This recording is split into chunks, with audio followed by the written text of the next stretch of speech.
فاضل بریلوی رحمۃ اللہ علیہ فرماتے ہیں کہ قیامت میں منظر اس طرح کا ہوگا کہ نبی پاک ہمارے آگے آگے چلیں گے اور ہمیں اللہ کی رحمت کی خوشخبری سناتے جائیں گے، اور جب حضور یہ خوشخبریاں سنائیں گے تو حضور کے لبھہ مبارکہ سے پھول گریں گے اور ہم ان کو اٹھاتے جائیں گے۔ فرماتے ہیں خود تو وہ تھوڑی دیر کے لیے روئیں گے اللہ کی بارگاہ میں کہ یا اللہ انہیں معاف کر دے، خود روئیں گے لیکن ہمیں ہنسا دیں گے۔ پیش حق مجدہ شفاعت کا سناتے جائیں گے، آپ روتے جائیں گے پر ہم کو ہنساتے جائیں گے۔ اور باغ جنت میں محمد صلی اللہ تعالی علیہ وسلم، باغ جنت میں محمد مسکراتے جائیں گے، پھول رحمت کے گریں گے ہم اٹھاتے جائیں گے۔ حشر تک ڈالیں گے ہم پیدائش مولا کی دھوم، اور مثل فارس نجد کے قلعے گراتے جائیں گے۔ اور کیا ذوق بیان کیا، فرمانے لگے خاک ہو جائیں عدو جل کر مگر ہم تو رضا، دم میں جب تک دم ہے ذکر ان کا سناتے جائیں گے۔ جب تک سانسوں کی ڈوری چل رہی ہے، دم میں جب تک دم ہے ذکر ان کا سناتے جائیں گے۔ اللہ تبارک و تعالیٰ نے ہمارے محبوب کریم علیہ السلام کو دنیا میں بھیجا تو فرمایا یا ایھا الناس قد جاءکم برہان من ربکم، اے لوگو تمہارے پاس تمہارے رب کی دلیل آ گئی ہے۔ اللہ تبارک و تعالیٰ نے محبوب پاک علیہ السلام کو سراپا دلیل بنا کے بھیجا۔ باقی انبیاء کرام علیہم السلام کے پاس بھی اپنی نبوت کے دلائل کے طور پر بے شمار معجزات تھے، اور حضور کریم علیہ السلام کے تو پورے وجود کو ہی اللہ نے معجزہ بنایا ہے۔ اور نبی پاک صلی اللہ تعالیٰ علیہ وآلہ وسلم کی نبوت کی دلیلیں، حضور کے رسالت کے مستحکم دلائل جگہ جگہ آپ کو ملیں گے۔ سب سے پہلی چیز تو یہ سمجھنے والی ہے کہ نبی پاک علیہ السلام نے جس چیز کو سب سے پہلے اپنی نبوت کی دلیل کے طور پر بیان فرمایا وہ حضور کا کردار ہے، سیرت ہے، عمل ہے، حضور کا لوگوں کے ساتھ رویہ ہے۔ نبی پاک علیہ السلام کی تبلیغ کے 3 دور ہیں۔ ایک تو حضور نے اپنے قول سے تبلیغ فرمائی، وہ 40 سال کی عمر سے محبوب نے اعلان فرمایا اور تبلیغ کی۔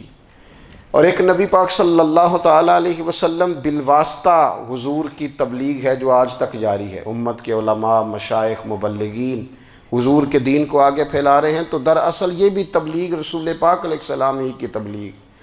اور ایک حضور کی تبلیغ کا دور ہے، حضور کی پیدائش سے لے کر ولادت مبارکہ سے لے کر حضور علیہ السلام کے اعلان نبوت تک۔ اس دوران نبی پاک نے جو تبلیغ فرمائی ہے وہ اپنے کردار سے فرمائی۔ عرب کا وہ معاشرہ جو بڑا میلا کچیلا گدلا ہو چکا تھا، جس کے اندر سراسر مادہ پرستی کا زور تھا، جس کے اندر لوگ انسانوں کی خرید و فروخت کرتے تھے، جس کے اندر بیٹیوں کو زندہ دفن کر دیتے تھے، جس کے اندر جو آدمی جتنا زیادہ مضبوط ہوتا تھا اتنا زیادہ لٹیرا بن جاتا تھا، اس معاشرے کے اندر رسول کریم علیہ السلام نے 40 سال گزارے، اور اس طرح گزارے کہ جو بیگانے بھی تھے وہ بھی کہا کرتے تھے یہ صادق ہیں، یہ امین ہیں۔ اور جب حضور نے اعلان نبوت کیا تو فرمایا، یہ قرآن مجید کے لفظ ہیں، فرمایا فَقَدْ لَبِثْتُ فِيكُمْ عُمَرًا مِّن قَبْلِهِ أَفَلَا تَعْقِلُونَ، میں تمہارے بیچ عمر کا ایک حصہ گزار چکا ہوں، تمہیں عقل نہیں ہے، شعور نہیں ہے۔ نبی کریم علیہ السلام نے اپنے کردار کو، اپنے عمل کو اپنی نبوت کی دلیل کے طور پر بیان فرمایا۔ وہ تو حضرت حلیمہ بھی فرماتی ہیں نا، جب میں نبی کریم علیہ السلام کو اپنے گھر لے گئی تو میرا اپنا بچہ بھی دودھ پیتا تھا، 2 میرے بیٹے ہو گئے، ایک میری یہ نسبی اولاد اور حضور میری رضائی اولاد۔ تو کہتی ہیں جب میں کریم محبوب علیہ السلام کو اپنے سینے سے لگاتی تھی تو حضور میرے ایک پستان سے دودھ پیتے تھے اور دوسرا اپنے بھائی کے لیے چھوڑ دیا کرتے تھے۔ یہاں سے رسول کریم علیہ السلام نے کردار کے ذریعے تبلیغ، اور پھر اعلان نبوت سے پہلے ایک تنظیم عرب کے جوانوں پر، عرب کے سرداروں پر مشتمل بنائی گئی، جس میں نبی کریم علیہ السلام نے بڑا حصہ لیا سرکار نے، اور بڑے اہم لوگوں کو شعور حضور نے عطا فرمائے، وہ اس جماعت کا فیصلہ تھا کہ ہم سارے جوان، سارے بڑے لوگ ملیں گے۔ یہ حضور کے اعلان نبوت سے پہلے کی بات ہے۔ ہم بڑے لوگ ملیں گے، کسی بڑے کو کسی چھوٹے پر ظلم نہیں کرنے دیں گے، کسی آدمی کو کسی غریب کا حق نہیں کھانے دیں گے۔ حضور علیہ السلام نے نا اپنے کردار سے، اپنے عمل سے، اور آپ کا جو عمل ہوتا ہے نا وہ اصل ہوتا ہے۔ ایک ہوتا ہے آپ کوئی بات کرتے ہیں اور ایک ہوتا ہے کہ آپ کوئی عمل کرتے ہیں۔ آپ جب عمل کرتے ہیں تو عمل کے ذریعے بھی لوگوں تک بات پہنچتی ہے کہ دراصل آپ کا اٹھنا بیٹھنا چلنا پھرنا کیا ہے۔ میرے رسول کریم علیہ السلام کا اٹھنا بھی ایک نبی کا، بیٹھنا بھی ایک نبی کا، بات کرنا بھی ایک نبی کا، معاملات زندگی کرنا بھی ایک نبی کا، لین دین کرنا بھی ایک نبی کا۔ ایک شخص کہتے ہیں میں نے اعلان نبوت سے پہلے حضور علیہ السلام سے کوئی چیز خریدی تھی اور میں نے عرض کیا تھا آپ یہاں تشریف رکھیں، میں پیسے لے کے آتا ہوں۔ میں 3 دن کے بعد آیا۔ دیکھو یہ بات کرنی کتنی آسان ہے، بولنی کتنی آسان ہے، پر 3 دن یہاں میرے بھائی کو کسی شخص کو 2 گھنٹے انتظار کرنا پڑ جائے تو لوگ کہتے ہیں الانتظار اشد من القتل۔ یہ تو قتل سے زیادہ تکلیف والا معاملہ ہے، منتظر رہنا کسی کا۔ کہتے 3 دن کے بعد میں آیا تو میرے رسول کریم وہیں تشریف فرمایا۔ بس اتنا فرمایا یار تم نے مجھے بڑی تکلیف میں ڈال دیا، 3 دن ہو گئے یہاں رکے ہوئے۔ تو حضور نے اپنے کردار کو، اپنے عمل کو، اپنے معاملات کو سب سے پہلے اپنی نبوت کی دلیل کے طور پر پیش کیا۔ کسی نے کیا خوب کہا تھا کہ جو تیری جان کے دشمن ہیں وہ بھی کہتے ہیں، وہ جو تیری جان کے دشمن ہیں، بظاہر تو آئے ہیں نا ہجرت کی رات جان لینے، لیکن امانتیں حضور کے گھر میں رکھی ہوئی ہیں، امانتیں کاشانہ نور پہ پڑی ہیں۔ وہ جو تیری جان کے دشمن ہیں وہ بھی کہتے ہیں کہ امین تو ہے اور صداقت کی آبرو تو ہے، امین بھی تو ہے، صداقت کی آبرو تو ہے۔ تو پہلے کردار۔ پھر دوسری بات، اللہ تعالیٰ نے اپنے محبوب علیہ السلام کو اپنا مطلق نائب بنا کر، اپنا محبوب اعظم بنا کر، ویسے ہی سارے انسانوں کے بارے میں کہا وَإِذْ قَالَ رَبُّكَ لِلْمَلَائِكَةِ إِنِّي جَاعِلٌ فِي الْأَرْضِ خلیفہ، میں زمین میں اپنا نائب بنانے والا ہوں۔ لیکن حضور علیہ السلام تو محبوب ہے نا، حضور کی نیابت تو محبوبیت کے درجے پر فائز ہے۔ تو رسول پاک کو رب کریم نے اس طرح کا بنا کے بھیجا کہ حضرت عبداللہ ابن رواحہ رضی اللہ تعالیٰ عنہ بیان فرماتے ہیں کہ اگر حضور کوئی معجزہ نہ بھی دکھاتے، نبی کریم علیہ السلام سے کوئی اعجاز لوگ نہ بھی دیکھتے، تو محبوب کا تو چہرہ ہی اس طرح کا تھا، لوگوں نے دیکھتے جانا تھا اور کلمہ پڑھتے جانا تھا۔ لیکن باوجود اس کے میرے رسول پاک کا اعجاز یہ ہے، کمال یہ ہے کہ حضور کبھی اشارہ کر دیں تو چاند 2 ٹکڑے ہو جائے، کبھی دعا مانگ دیں تو ڈوبا ہوا سورج واپس آ جائے، کبھی محبوب گزرنے لگیں تو پتھر آپ پر سلام پڑے، کبھی حضور پہاڑ پر چڑھ جائیں تو پہاڑ وجد میں آ کر جھومنے لگیں، محبوب کا کبھی نماز پڑھاتے ارادہ بن جائے تو اللہ تعالیٰ قبلے کا رخ ہی تبدیل فرما دے۔ کیا خوبصورت سوچ ہے اور کیا نظریہ دیتے ہیں بریلی کے امام۔ فرماتے ہیں اجابت کا جوڑا عنایت کا صحرا، دلہن بن کے نکلی دعائے محمد، اور اجابت نے جھک کر گلے سے لگایا بڑی ناز سے جب دعائے محمد۔ دیکھو خدا کی رضا چاہتے ہیں دو عالم، خدا چاہتا ہے رضائے محمد صلی اللہ تعالی علیہ وسلم۔ اور ایک مقام پہ فرماتے ہیں نائب دست قدرت پہ لاکھوں سلام، نائب دست قدرت پہ لاکھوں سلام۔ تو اللہ تعالیٰ نے نبی پاک صلی اللہ تعالی علیہ وسلم کو جو اعجاز۔ پھر ایک اور بات، حضور امی ہیں، دنیا میں آ کر محبوب نے کسی سے پڑھا ہی نہیں۔ میرے محبوب نے جتنا پڑھا ہے رب کریم سے ہی پڑھا ہے۔ الرحمن علم القرآن خلق الانسان، رحمان نے قرآن سکھایا پھر انسان بنایا۔ اللہ تبارک و تعالیٰ کی بارگاہ کرم سے حضور نے لیا۔ رسول کریم امی ہیں، یہ بھی حضور کی نبوت پر ایک بڑی دلیل۔ دیکھو ایک ہوتا ہے کوئی آدمی بچپن سے ہی کسی چیز سے شغف رکھے اور جب اس کی عمر بڑی ہو جائے تو کہتے ہیں اس کا تجربہ بڑا ہو گیا ہے، یہ پہلے کچھ شعر کہتا تھا، کوئی ادبی جملہ کہتا تھا، تو اب اس کی یہ کام کرتے کرتے عمر بڑی ہو گئی ہے تو رسوخ حاصل ہو گیا۔ 40 سال کی عمر مبارک تک نبی کریم نے ایک شعر بھی نہیں کہا۔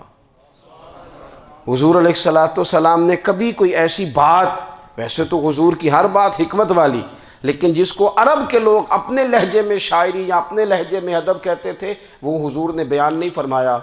لیکن جب 40 سال کی عمر میں اعلان نبوت کیا تو پھر بڑے بڑے فصیح و بلیغ، بڑے بڑے سیانے، طفیل بن عمر کہتے ہیں کہ اس شخص کو بھی میں نے دیکھا جسے بڑا ناز تھا اپنی فصاحت اور بلاغت پر، اور جب وہ حضور کے پاس آیا اور اس نے آ کے کچھ باتیں کی تو محبوب خاموشی سے سنتے رہے، اور جب وہ چپ کر گیا تو میرے کریم نے صرف سورہ فاتحہ پڑھی۔ کبھی اٹھتا تھا، کبھی بیٹھتا تھا، کبھی غور کرتا تھا، کبھی دائیں جاتا تھا، کبھی بائیں جاتا تھا، پھر کہنے لگا بتاؤ نا کلام کس کا ہے؟ فرمایا اس رب کا، اس رب کا، اس رب کا جس کا میں رسول بن کے آیا ہوں۔ نبی کریم صلی اللہ تعالیٰ علیہ وسلم امی ہیں، لیکن حضور نے کائنات کے رازوں سے پردے ہٹا دیے، نبی کریم نے جینے کے سلیقے بتا دیے، حضور نے ہر شخص کو اس کے مقصد حیات سے آگاہ کر دیا۔ نبی کریم علیہ السلام نے وہ فلسفہ حیات بیان کیا کہ لوگوں کو صرف جینے میں ہی مزہ نہیں آیا، مرنے میں بھی مزہ آنے لگا۔ لوگ آگے بڑھ بڑھ کے جانیں پیش کرنے لگے، اپنی اولادیں قربان کر، جو فلسفیوں سے کھل نہ سکا اور نکتہ وروں سے حل نہ ہوا، وہ راز ایک طیبہ والے نے بتلا دیا چند اشاروں میں۔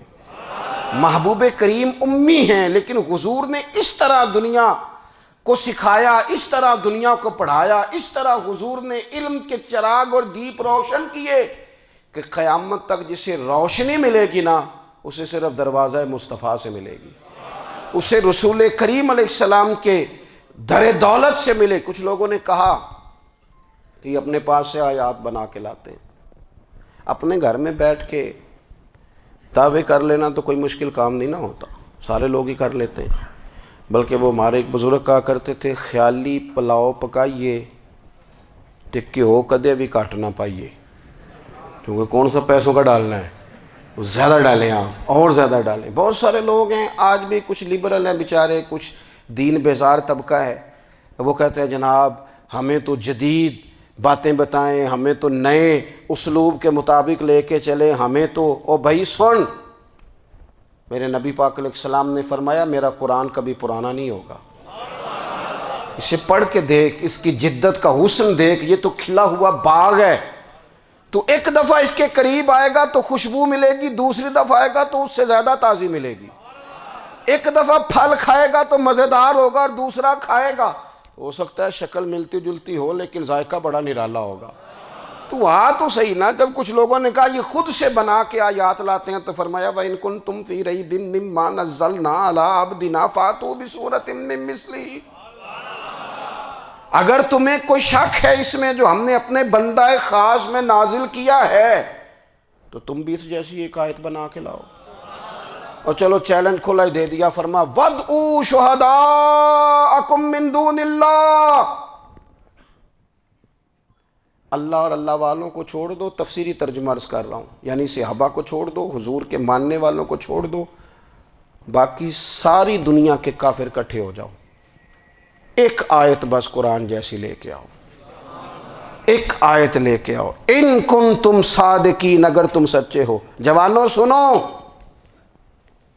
کہا ایک آیت، اور یہ چیلنج آج تک قرآن مجید کا موجود ہے، آج تک وَإِن كُنتُمْ فِي رَيْبٍ مِّمَّا نَزَّلْنَا عَلَىٰ عَبْدِنَا فَأْتُوا بِسُورَةٍ مِّن مِّثْلِهِ، تم قرآن کے مقابلے کی ایک صورت لے کے آؤ اور سارے حمایتی اکٹھے کر لو اپنے، ان کنتم صادقین، اگر تم سچے ہو۔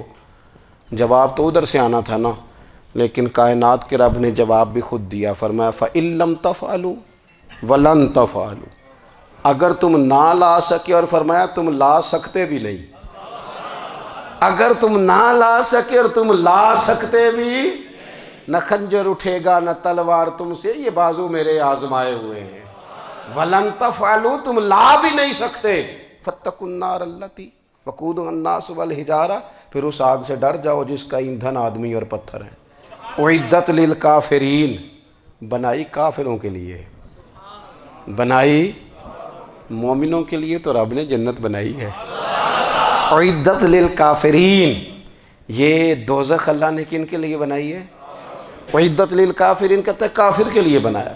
تو اللہ تبارک و تعالیٰ نے میرے رسول پاک صلی اللہ تعالیٰ علیہ وسلم کو وہ کتاب عطا فرمائی، اور پھر حضور کی فصاحت و بلاغت، معرفت۔ دیکھو ایک ہوتا ہے گھنٹوں باتیں کرنا، ایک ہوتا ہے کئی والیوم پر مشتمل، کئی جلدوں پر مشتمل کتب کا لکھنا، اور ایک ہوتا ہے کسی بندے کا ایک بات کرنا اور سامنے والے کی طبیعت کو اتنا جگا دینا کہ اگلی بات فوراً ہی اس کی سمجھ میں آ جائے۔ اور حضور نہ کسی کی انا کو نہیں جگاتے تھے۔ ہم بعض اوقات کسی سے خطاب کرتے ہیں، بات کرتے ہیں تو سامنے والے کی انا کو جگا دیتے ہیں، ٹھیس پہنچاتے ہیں، وہ کہتا ہے چل پھر تگڑا ہو جا میں بھی آیا۔ حضور انا نہیں جگاتے تھے، میرے نبی پاک ضمیر جگاتے تھے تاکہ وہ شخص فیض حاصل کر سکے، اسے کچھ ملے۔ نبی کریم کا جو انداز تکلم ہے وہ اس طرح کا ہوتا تھا کہ انسان خود بخود کھل اٹھتا تھا کہ مطلب یہ بات ہونے کیا لگی ہے، مطلب حضور کیا فرمانے لگے۔ نبی کریم صلی اللہ تعالیٰ علیہ وسلم ایک دن محبوب کریم نے صحابہ کے بیچ حضور کی فصاحت و بلاغت دیکھے، فرمایا محبوب نے کتنا نادان ہے وہ شخص جو اپنے ماں باپ کو گالی دے۔ کھلی ہو گئی لوگوں کی آنکھیں، کان کھڑے ہو گئے کہ یا رسول اللہ کون ایسا بدبخت ہے جو ماں باپ کو گالی دے گا۔ اب جب سوالات ذہنی سطح پر پوری طور پر ابھر گئے نا، تو اب رسول کریم نے بات سمجھائی۔ یہ ہے فصاحت و بلاغت، تیرے آگے ہیں یوں دبے لچے فصحاء عرب کے بڑے بڑے، کوئی جان منہ میں زبان نہیں بلکہ جسم میں جان نہیں۔ یا رسول اللہ کون ایسا نالائق ہے جو ماں باپ کو گالی دے؟ اب جب ذہنی سطح یہاں تک ابھر آئی تو اب حضور نے سمجھایا، فرمایا جب تم کسی کے ماں باپ کو گالی دو گے نا تو وہ بھی تو جواب میں تمہارے ماں باپ کو دے گا نا، تو فی نفس ہی یہ تم نے خود ظلم کیا ہے اپنے ماں باپ پر۔ کیوں تم نے ایسا لہجہ اختیار کیا کہ جس سے سامنے والے کی انا جاگ جائے اور وہ تمہارے مقابلے میں آ کر کے کھڑا ہو جائے؟ کیوں تم نے اس طرح کے انداز اختیار کیے کہ جس سے سامنے والا بھی سارے پنجے کھڑے کر کے باہر نکل آئے اور کہے آ جاؤ پھر میں بھی میدان میں حاضر ہوں؟ رسول کریم کی فصاحت بلاغت دیکھیں نا، حضور 2-4 جملوں میں ساری بات سمجھا جاتے ہیں۔ ایک حدیث پاک اگر ہماری سمجھ میں آ جائے، ایک روایت نبی پاک صلی اللہ تعالیٰ علیہ وسلم نے فرمایا خوبصورت مسلمان وہ ہے جو بے مقصد باتوں کو چھوڑ دے۔ لو اس سے پوری زندگی سجائی جا سکتی ہے، ایک جملے سے پوری زندگی سواری جا سکتی ہے، کوئی لمبی چوڑی باتوں میں جانے کی ضرورت نہیں۔ کہا خوبصورت مسلمان یہ ہے جو بے مقصد باتوں کو چھوڑ دے، لا یعنی باتوں کو، کیا کہتے ہیں ہمارے دیہات کے لوگ، جڑے پنڈ جانا نہیں ادھر راہ پوچھنے دی۔ لیکن آج کل لوگ باز آندے، یعنی جس بات کا بالکل تعلق نہیں نا وہ بات بھی کرتے جاتے ہیں، جس کا شعبہ ہی نہیں وہ بھی چھلانگ لگا کے اس میں آ جاتا ہے۔ ہم اپنا وقت ضائع کرتے ہیں، اپنی صلاحیتیں ضائع کرتے ہیں، اپنا نقصان کرتے ہیں۔ ہم اپنا کام صحیح کر کے نہیں کرتے اور دوسری ساری دنیا کو ٹھیک کرنا چاہتے ہیں۔ او بھائی آپ جس جگہ جس شعبے سے تعلق رکھتے ہیں آپ اپنے معاملات میں مضبوطی پیدا کریں۔ حضور نے اپنی فصاحت کے ساتھ بلاغت کے ساتھ لوگوں کو قائل کیا، اور قرآن مجید کی تاثیر کا یہ اثر میرے کریم رسول نے دکھایا کہ رات کو جب حضور بیٹھ کے قرآن پاک پڑھتے تھے نا، جب یاسین والے نبی خود یاسین کی تلاوت کریں، جب طٰہٰ والے محبوب خود طٰہٰ کی تلاوت کریں، غور کرو نا جب مدثر والے محبوب خود ان جملوں کو ادا کریں، یعنی جن کے بارے میں آیت آئی ہے جب وہی یہ آیت پڑھیں کہ اِنَّا أَعْطَيْنَاكَ الْكَوْثَرَ، یعنی جن کا ذکر ہو رہا ہے جب وہ یہ بات کریں کہ یا ایھا النبی انا ارسلناک شاہدا ومبشرا ونذیرا لتؤمنوا باللہ ورسولہ وتعزروہ وتوقروہ وتسبحوہ بکرۃ واصیلا، جن کے بارے میں آیت آئی ہے جب وہ یہ کہہ رہے ہوں کہ ورفعنا لک ذکرک، جب وہ کہہ رہے ہوں والضحیٰ واللیل اذا سجا، ذرا اس کیفیت کو دیکھیں جب محبوب خود پڑھ رہے ہوں، اور جو حضور پر آئی ہیں اس کا ذائقہ، اس کا لطف، اس کا انداز بھلا کیا ہوگا۔ حضور جب رات کو پڑھتے تھے نا قرآن پاک، تو جو پکے کافر تھے نا، ابو جہل جیسے لوگ، وہ بھی جھاڑیوں میں چھپ چھپ کے مدینے والے کی تلاوت سنا کرتے تھے، حضور کی تلاوت سنا کرتے تھے۔ یہی بہتر ہے کہ پردوں میں وہ پردہ پوش رہے، وہ اگر پردے ہٹا دے تو کسے ہوش رہے۔ رسول کریم علیہ السلام کی تلاوت کا سننا، قریب جانا، یہ اعجاز ہے۔ حضرت فاروق اعظم کہتے ہیں میں طبیعت کا بڑا ڈاڈا تھا، مزاج کا بڑا سخت تھا، زندگی ہمیشہ ڈٹ کر گزاری، باتوں پر کھڑا رہنا آتا تھا، پر جب میری بہن نے مجھے چند آیتیں سنائی نا تو میں تڑپ ہی گیا۔ گھروں آیا سا مار مقامنے نو، ہن مینو مار دے لے چلو، اوے متے عمر دی عمر برباد ہو جائے، جتھے عمر سوار دے لے چلو۔ یہ اعجاز ہے رسول کریم صلی اللہ تعالیٰ علیہ وسلم پر نازل ہونے والی کتاب کا۔ پھر حضور نے خبریں دی، نبی پاک نے خبریں دی۔ حضور نے فرمایا روم فتح ہوگا، وہ ہوا۔ نبی کریم علیہ السلام نے فرمایا شام فتح ہوگا، تو شام فتح ہوا۔ فرمایا ایران فتح ہوگا، تو ایران فتح ہوا۔ سراقہ بن مالک کہتے ہیں ایک گاؤں پر بھی مسلمانوں کی حکومت نہیں تھی، ایک گاؤں پر۔ حضور مکہ مکرمہ سے نکل رہے تھے، مدینہ طیبہ تشریف لے جا رہے تھے، ابھی راستے میں تھے، میں 100 سرخ اونٹوں کے لالچ میں معاذ اللہ حضور کو گرفتار کرنے پہنچ گیا۔ محبوب نے حکم دیا، حضور کا معجزہ میں نے آنکھوں سے دیکھا، میرا گھوڑا زمین میں دھستا چلا گیا، میں نے معافی مانگی، حضور نے معاف کر دیا۔ میں نے سمجھا اچانک ہو گیا ہے۔ یہ منوانا بھی بڑا مشکل کام ہے۔ شجر و حجر پہچان گئے، انسان کی نظروں میں شاکی رہا۔ یہ کچھ ایسے لوگ ہیں جن کو منوانا توبہ توبہ، ماننے کو تیار نہیں، دیکھ دیکھ کے بھی ماننے کو تیار ہے نہیں، ماننے کو تیار ہی نہیں۔ کہتے ہیں کہ میں نے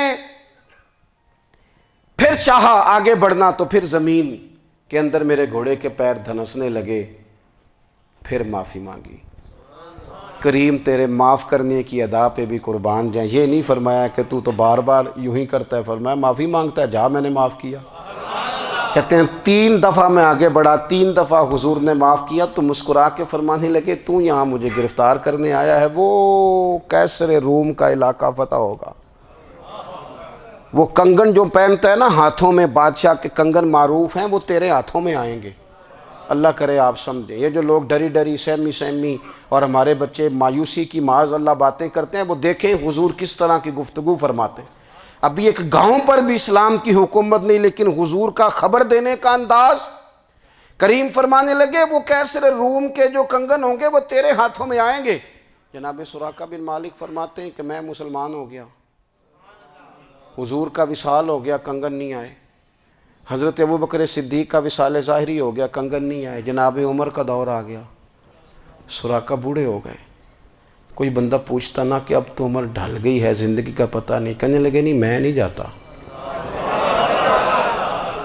جب تک کنگن نہیں آتے اسرائیل کوئی نہیں آئیں گے، کیونکہ ساڈے نبی دی زبان ساڈے واسطے قرآن۔ جو دن کو کہہ دیا دن ہے تو دن نکل آیا، جو شب کو کہہ دیا شب ہے تو رات ہو کے رہی، اور خدا نے ان کی زبان کو وہ اختیار دیا، جو نکلی منہ سے ان کے وہ بات ہو کے رہی۔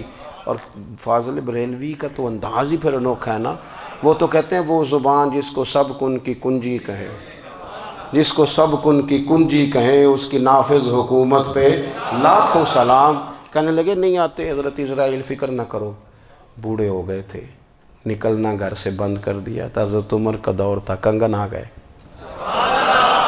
حضرت فاروق اعظم نے ان کے پوتوں سے، نواسوں سے، بچوں سے کہا جاؤ بلا کے لاؤ، کا دادا جان بوڑھے ہیں، پھر میں تم کان میں کہہ دینا کنگن آ گئے، پھر تم دیکھنا تو صحیح۔ پھر حضرت سراقہ آئے، حضور نے جو خبریں دیں، نبی پاک علیہ السلام نے جو گزشتہ قوموں کے احوال بیان کیے، اور پھر میرے نبی پاک علیہ السلام نا دنیا میں عزتیں دینے آئے، عزتیں۔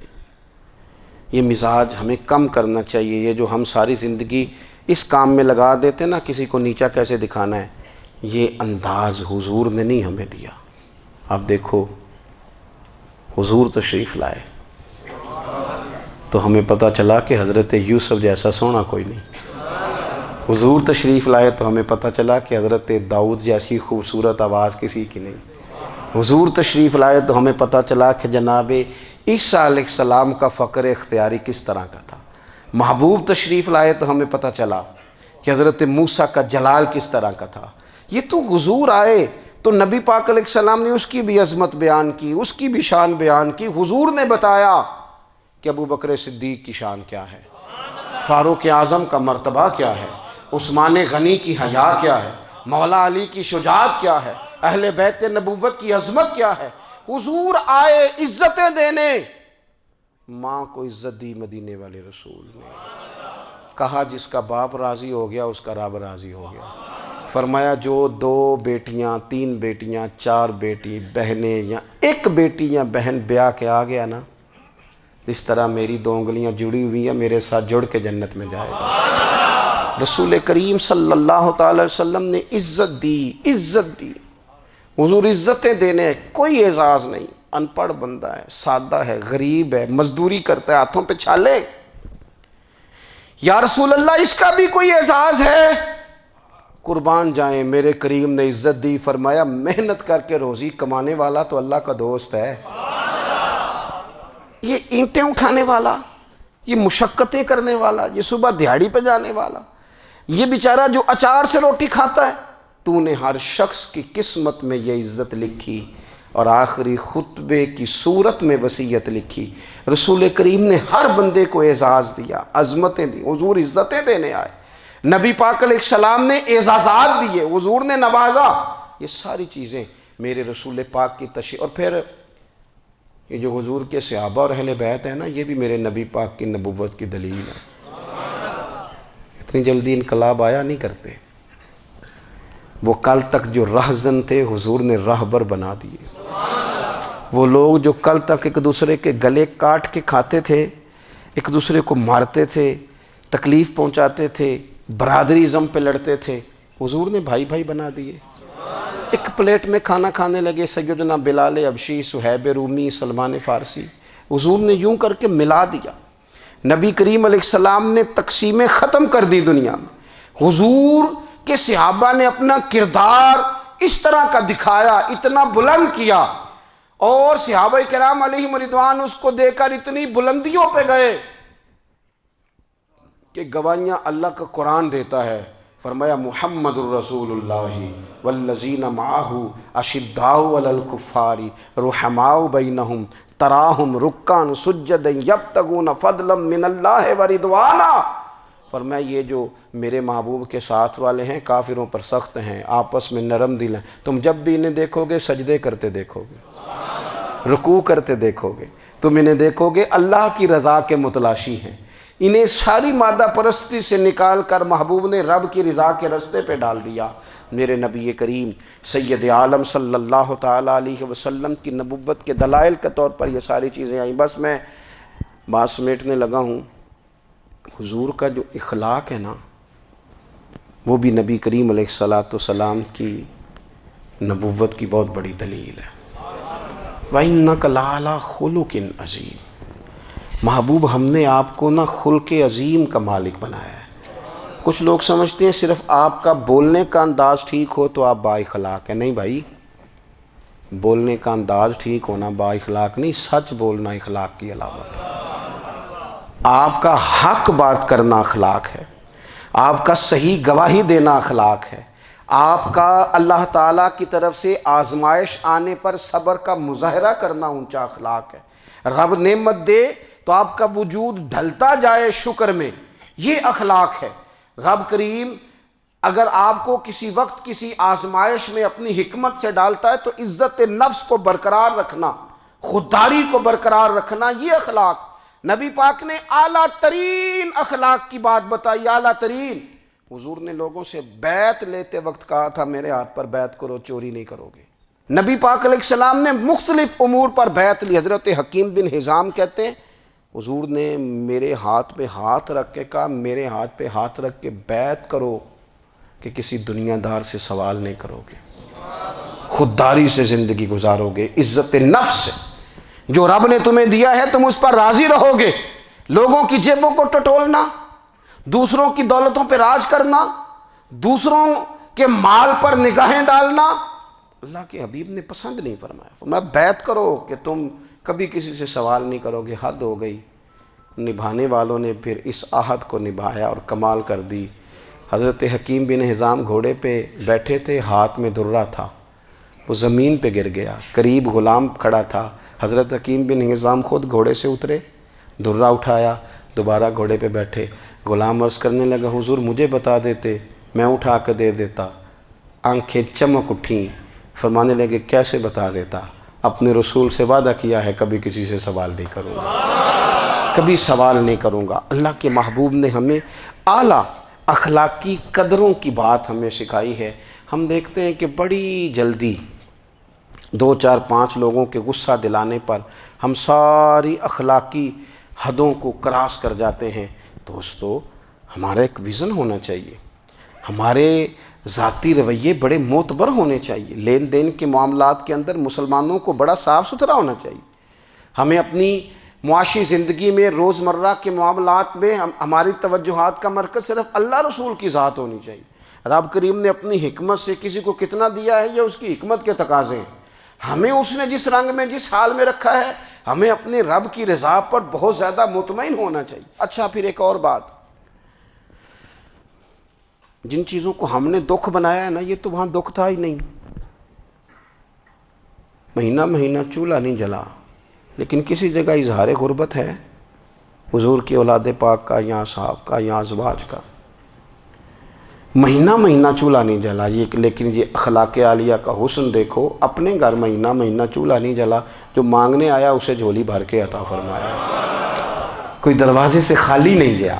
عزیز بھائی، اگر زندگی میں اخلاقی قدریں ہم اپنا لیں اور ہم تھوڑا تھوڑا کر کے اپنے آپ کو تبدیل کریں، ساری زندگی توجہ رہی کہ فلاں کیا کر رہا ہے فلاں کیا کر رہا ہے، تھوڑا سا گردن کو جھکا کے اپنے اوپر توجہ ڈالیں، اپنے آپ کو وقت دیں، حضور کے اخلاق عالیہ کی روشنی میں، تعلیمات حسنہ کی روشنی میں ہم اپنے کردار و عمل پر تھوڑی توجہ دیں۔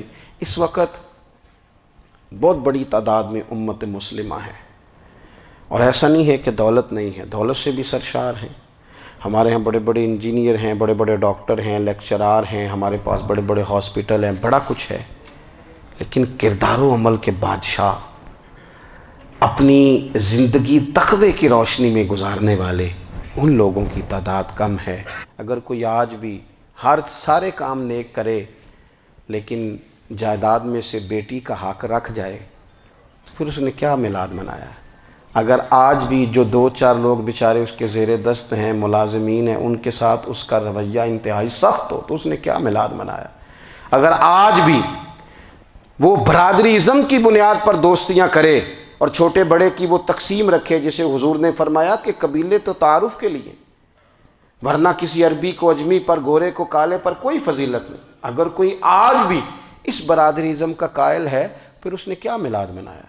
اگر کوئی شخص آج بھی اپنے آپ کو مادہ پرستی میں پوری طرح دھکیل چکا ہے اور رضا الہی کا مسافر نہیں بنا تو اس نے کیا میلاد منایا؟ اپنی طبیعتوں میں روحانی تبدیلی اور وہ خاص افکار جو حضور اپنے غلاموں میں پیدا فرماتے ہیں، ان افکار کو پیدا کرنا، سوچوں کو بدلنا، سوچوں کو، نظریات کو بدلنا، اپنے روزمرہ کے معاملات کا جائزہ لینا کہ ہم کس طرح آگے بڑھ سکتے ہیں اور کس طرح ہم ایک بہترین امتی اور ایک بہترین مسلمان بن سکتے ہیں، اس پر توجہ دینا، یہ میلاد ہمیں سبق دیتا ہے۔ اللہ تعالیٰ مجھے اور آپ کو عمل کی توفیق عطا فرمائے۔ آخر دعوایا ان الحمدللہ۔